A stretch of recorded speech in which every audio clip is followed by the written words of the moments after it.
Are economic factors affecting your ability to build wealth? Are you doing just as much damage? Inflation, interest rates, and the job market affect everyone. Some of the biggest obstacles come from within.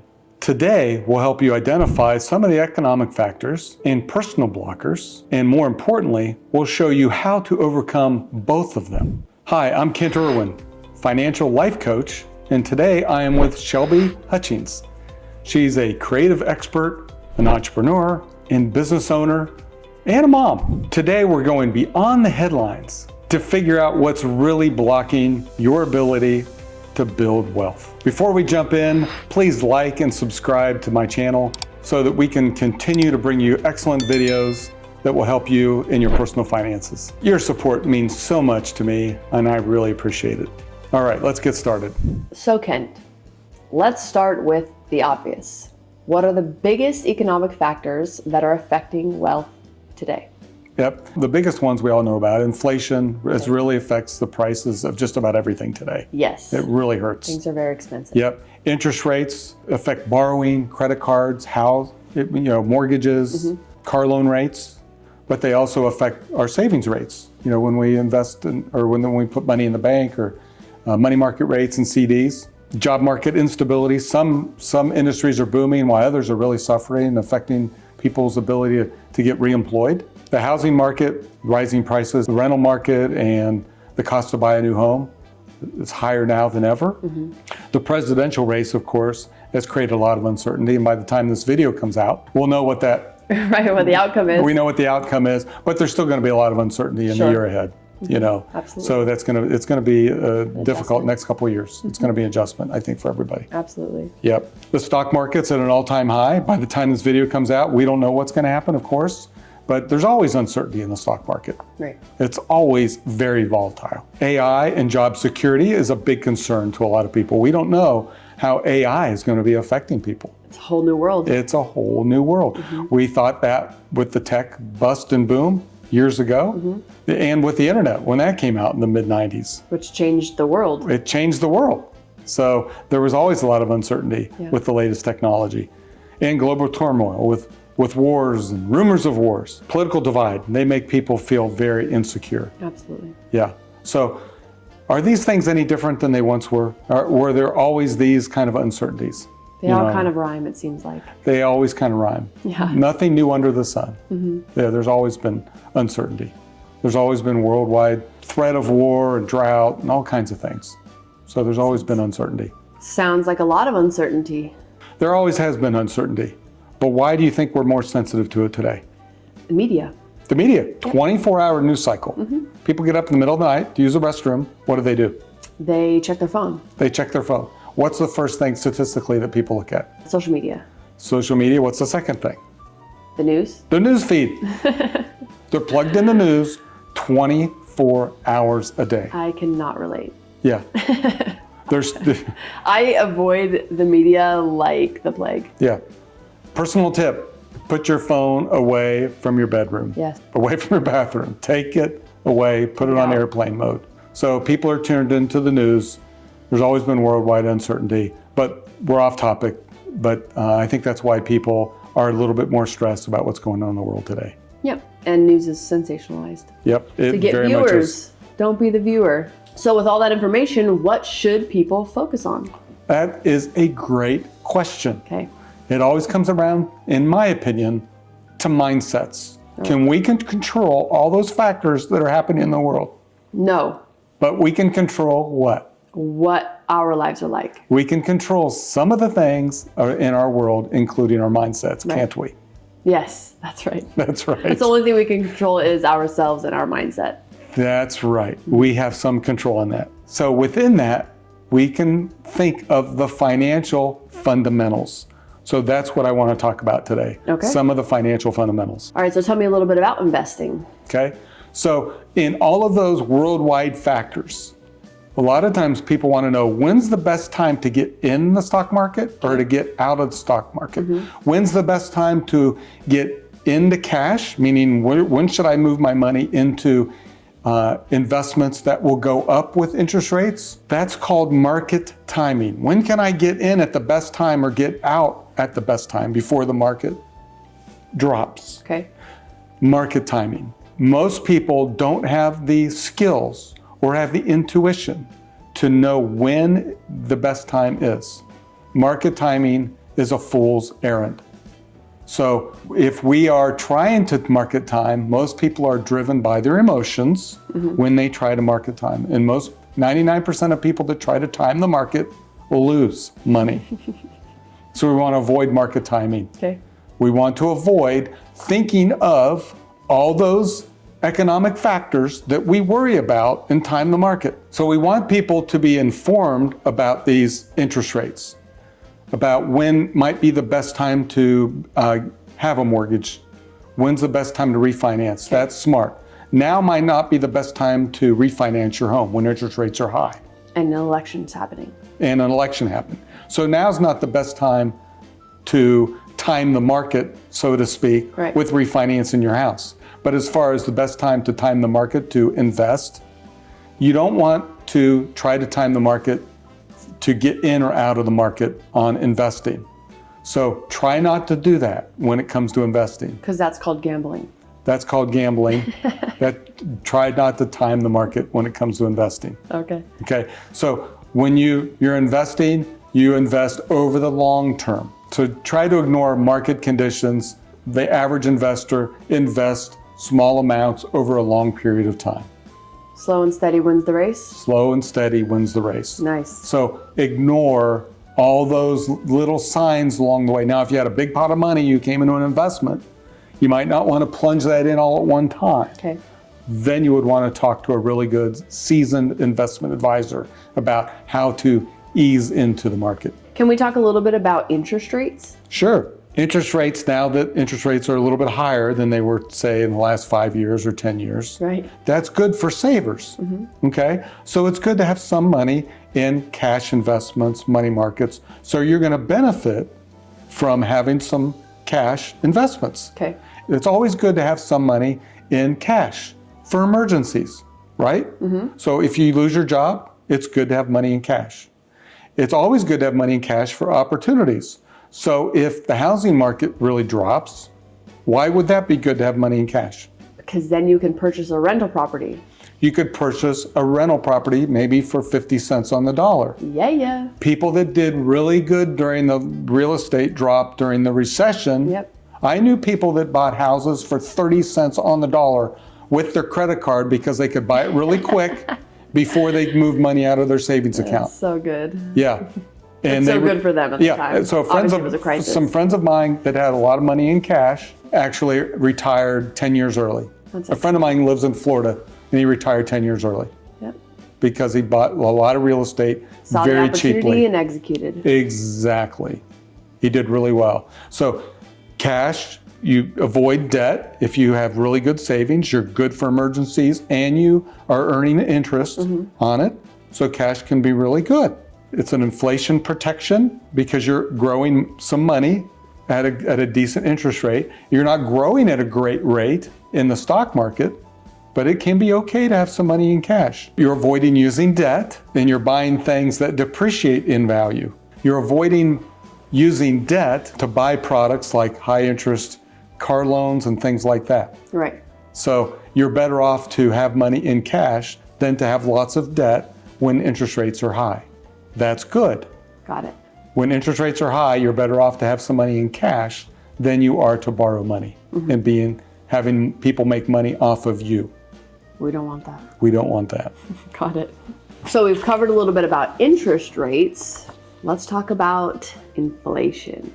Can you tell me a little bit about inflation and your take on that? Yeah, so let's talk a little bit about inflation. Inflation is really affecting budgets right now. Yes. Food and gas are some of the biggest things affecting it. So this is where you really have to knuckle down and watch your budget really closely when inflation is affecting your budget. Okay? You have to know where your dollars are going. So if you see that a lot of money's going to food, gas, eating out, entertainment, that's where we see a lot of our money going. So what do we try to do? We try to really cut back on our restaurant budgets. Yep. It used to be you could go out and maybe spend $30 or $40 eating out. Now it can easily be $60, $70, $100 Easy. on a restaurant. especially if you have more than 2 in your family. Yeah, it's really nuts, isn't it? Yeah. So we really try to watch that. Yeah. So we try to make it more of a treat, more of an event. Yep. So we had a birthday in the family recently, and we thought about all going out, and we used to do that. So this time, none of us wanted to cook. We were all tired. It was a Sunday afternoon. So we got this big lasagna, and then we had people bring dessert and then a salad, and we threw the lasagna in the oven. It didn't cost much money. We spent a lot of time together, and then pulled the lasagna out, had a great time. And it was easy peasy. No one had to beat themselves up. We didn't run into a restaurant and we would have spent well over $100. Yeah. So there's things that you can do to really knuckle down, to try to save money at the grocery store. We shop at Aldi's a lot. Aldi's is a lot cheaper than shopping at Kroger, or down here in Florida, it's Publix. But there's ways to save. Food has still gotten more expensive. You can shop at Walmart for food. It is cheaper there, but you still have to be careful. The large tray of blueberries at Walmart, we noticed, was $7. We didn't buy blueberries to put on our cereal this week. Right. $7 for blueberries? Or they organic? I don't know. We're Costco folks. Yeah, we do Costco But too. also for a smaller people or a lower number of people in your family, sometimes Costco doesn't make sense because the portions are so large. Yeah, we have to be careful at Costco because it seems like it's hard to get out of Costco for under $200 or $300. So I don't think I've ever gotten out of Costco. So we've cut our Costco trip down, instead of once a month to maybe once every 2 or 3 months. So we get the paper towels, the toilet paper. Right, all the big stuff that you need, the big bulk stuff. Because everything in Costco is $10 or more. Yep. It's the way they price it. You throw the chicken in and you try to do some of the big things, and we just like sprint to the door before we can get out of there. And there's so many great snacks. I know.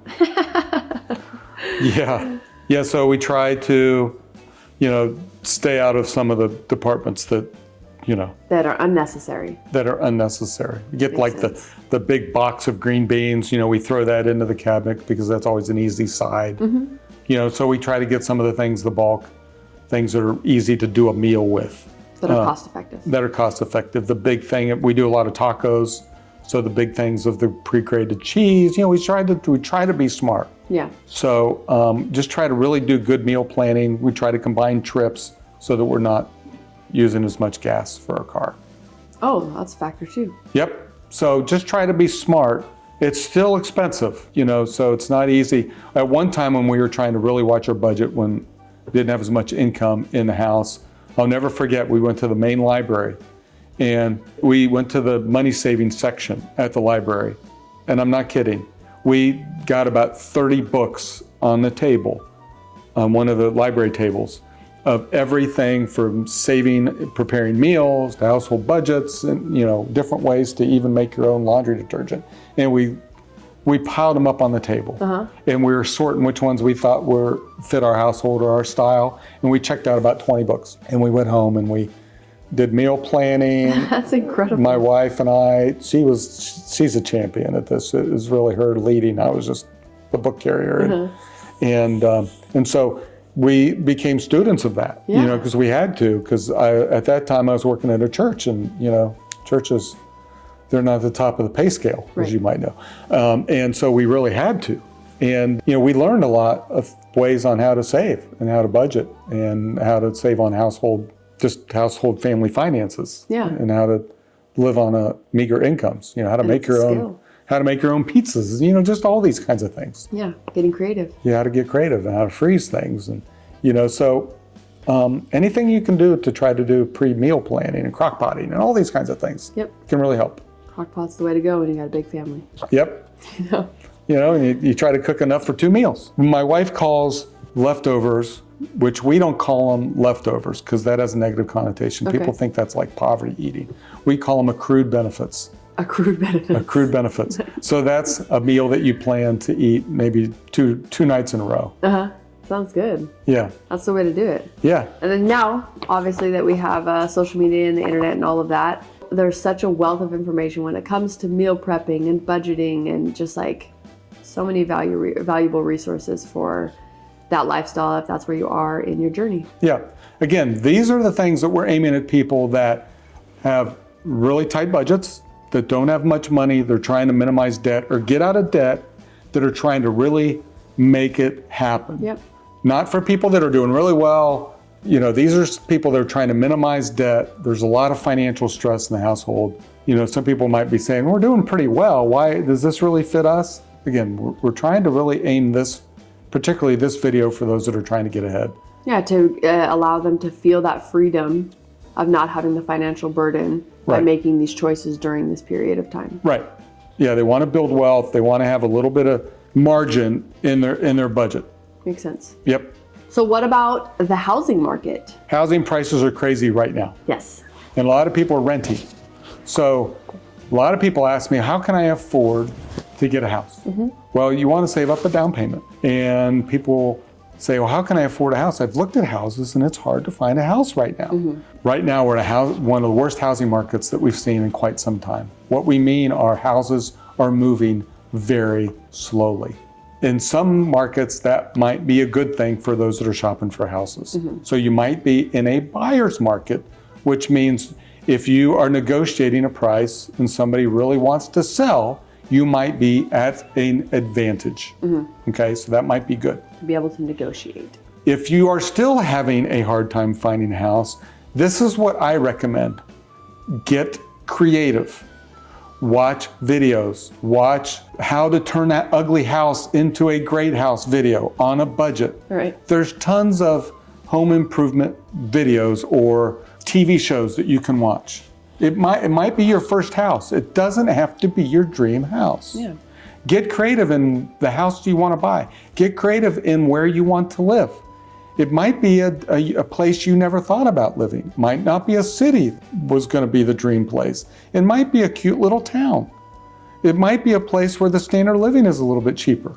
It could be a town that is up and coming, that's a little bit outside of your circumference that you thought of living. Yeah. So what I say is get creative.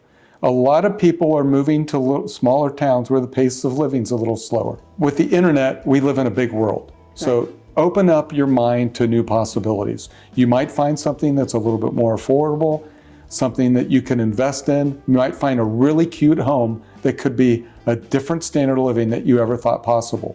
But just before you pull the trigger, do your research, get a good inspection. Make sure you understand what the crime is like or whatever it is. But find a neighborhood. Maybe it's in the town that you're living in. I've known some people that have bought a house in kind of that in-between neighborhood. Maybe the neighborhood's not, next door is not great, but it's really in that kind of in-between that in 5 years, it's going to explode in house prices. Right. So be open to new ideas. Yeah, another creative approach my girlfriend does is she will buy the house and then she will sell or finance it to people for rent to own. And so they'll have a cute little house. Yep. She'll be able to sell or finance it to them and get her profit off of it. Yep. And then they have an opportunity to be able to rent to own if they can't afford the mortgage right away or they can't go through the bank or whatever the financial situation is. And so there is so many creative investors who are coming with different ways to be able to get people into homes nowadays with the current state of the market. Yep. I have a friend who bought a house in kind of an in-between neighborhood. Some people would say, well, it's a little scary, but it wasn't. And then he bought one and they fixed it up. They did fine. It was safe. It was really cheap. The payment was super cheap, cheaper than rent. And then he found another house. He bought it. He fixed it up. And he found some friends. They liked it. He sold it to them. Made a good profit on it. Not a scary profit. He didn't take advantage of it. And then he found another one and some other, he created his own little community of friends that he bought houses for. And a little business for himself. He did. He lives in the United Kingdom now, and he has this little source of income. Yeah. A couple he's renting out. Be open to ideas. Yeah.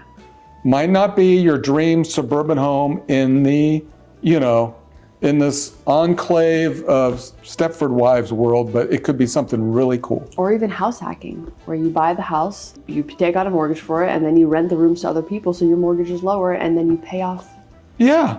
your stuff. I mean, obviously, if you're in that stage of your life where you can have roommates. Or you could be the hacky, Hacky, either one. You could be the hacky and get inside one of those rental rooms in a great neighborhood. That makes a lot of sense. Yeah, you never know. There's all kinds of cool Lots stuff. of ways to approach it. Lots of opportunities. Just expand your mind in your circles of friends and your friends' parents, or there could be a lady that needs, part-time care, an elderly lady you're helping out, and I know someone that an elderly lady, they're helping out, they're helping each other, and it's a way for them both to save money. Sounds good. Pair up, team up. The last 2 homes we bought, we got great deals because we got a short sale in a house that had issues, and structurally it was great. There was legal issues. We got a specialist realtor that cleaned them up, and we got a house that actually went up in price about 70% within less than 10 years. That's what we call a win. We got a great deal. And then the next house we bought was, we got a great deal too, because it was from a new builder, but it was at the end of their fiscal year, and they were willing to bargain. Sweet. And we used a great aggressive realtor who she's a bulldog, and she really argued well for us. So Love it. she was super negotiator. So it was a lot of fun. Your realtor makes a big difference. Yep. So there are a lot of people worried about the job market, especially with the disruption of AI. What do you suggest that they do? So this is a hard one to just answer off the cuff, because when I coach people, we can get into lots of different individual areas. Understanding where people want to go in their career, what their individual talents and abilities are. We can kind of coach people on the different subsets of where that might take them in their discussion. But I have Proprietary.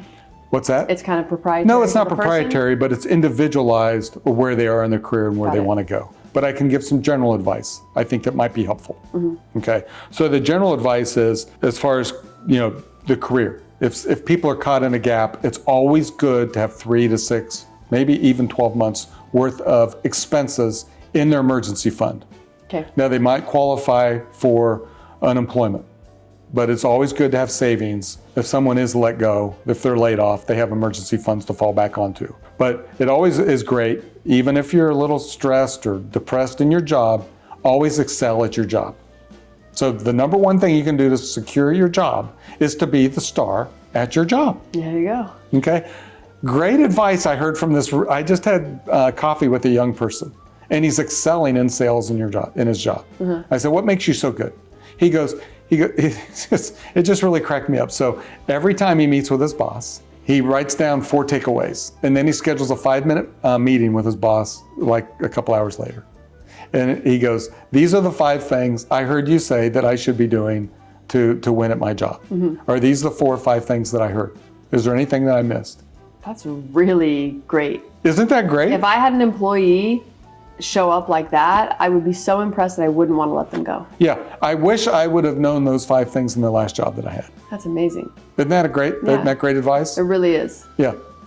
So And really, essentially all you're doing is just showing that you listened, so then your employer can be like, oh, okay, well, they see value in what I'm saying. They want to provide what I'm asking for. Yeah. So why would I let them go? Or did I miss something? Yeah. Is there right. something else? Open to adjusting or shifting whatever needs to be done. Yeah. You're there to do a good job. It's great advice. Yeah. It's like, oh, Sharp kid. so you want to excel at your job. Okay. Okay.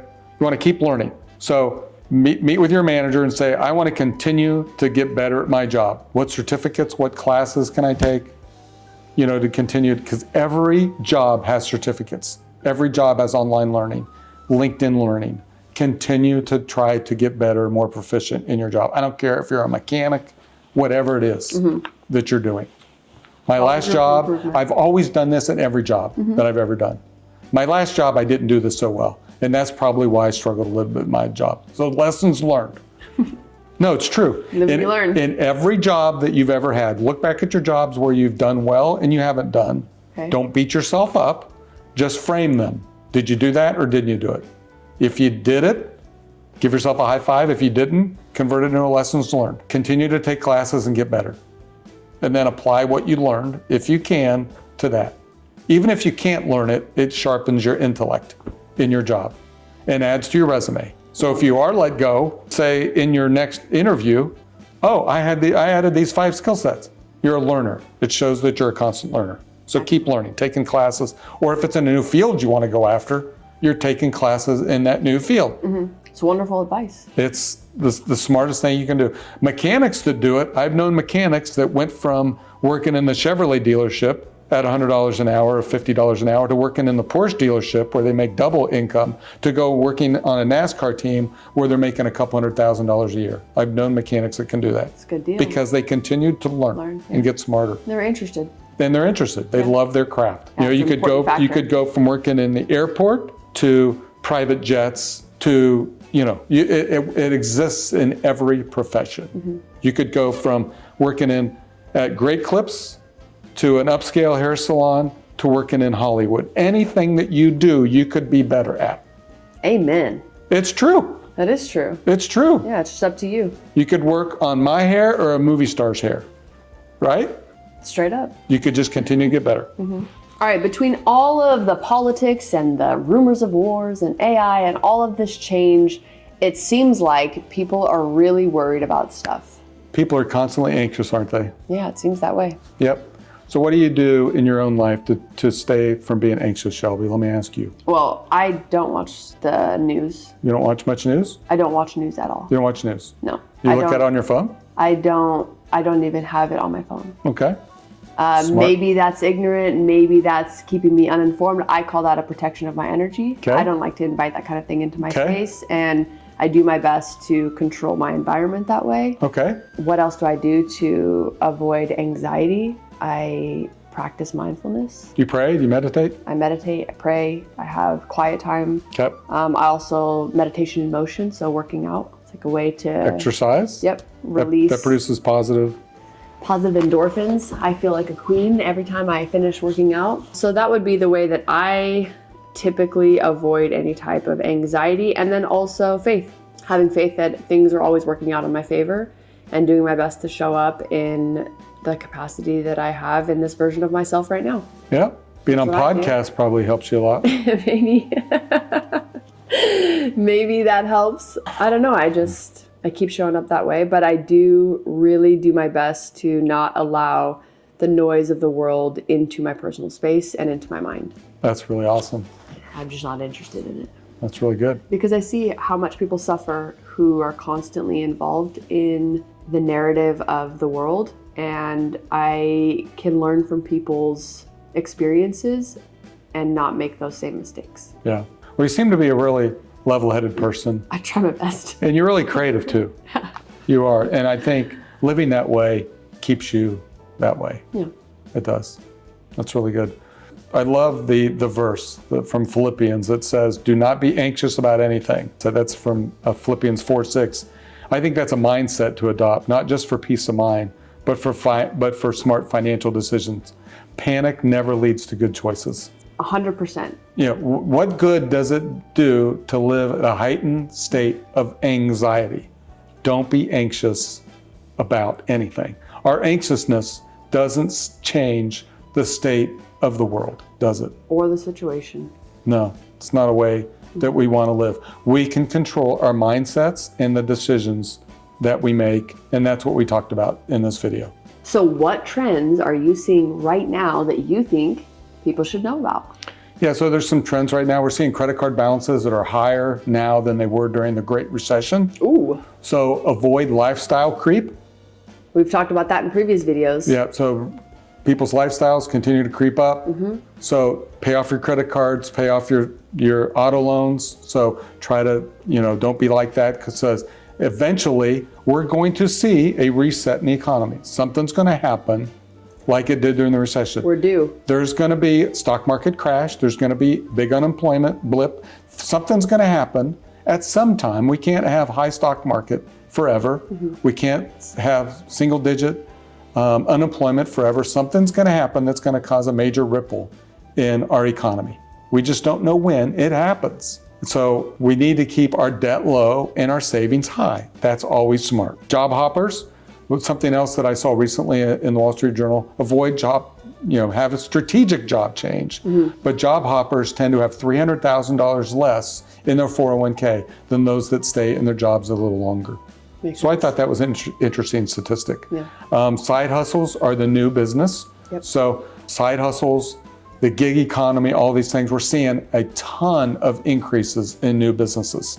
So a lot of people have side businesses that turn into a large source of income. Yep. But be careful. A lot of businesses go under. So don't just think, oh, I'm going to start this business and plunge a lot of money into it. So Right. be very strategic and with side hustles. Low budget side hustles. Right. Startups are up by like 40% in some areas. So I'm seeing that too. So all of this has been really helpful. Let's just do a little recap on what we talked about. So here's some takeaways. Avoid debt in any economy. That's really smart. Save for emergencies, for opportunities, like a great real estate deal, but also just to make sure that we're safe if something bad happens. Avoid lifestyle creep. Stick to a budget. Stay invested. Try to avoid timing the market. Think creatively when buying a new home. Look for a really good deal on a home. Don't get caught up in the news. Stay level-headed. Always improve your skills. Learning is your best job security. Thank you for watching. Please like and subscribe this video to this channel so that we can continue to bring you great videos in the future. Have a great day.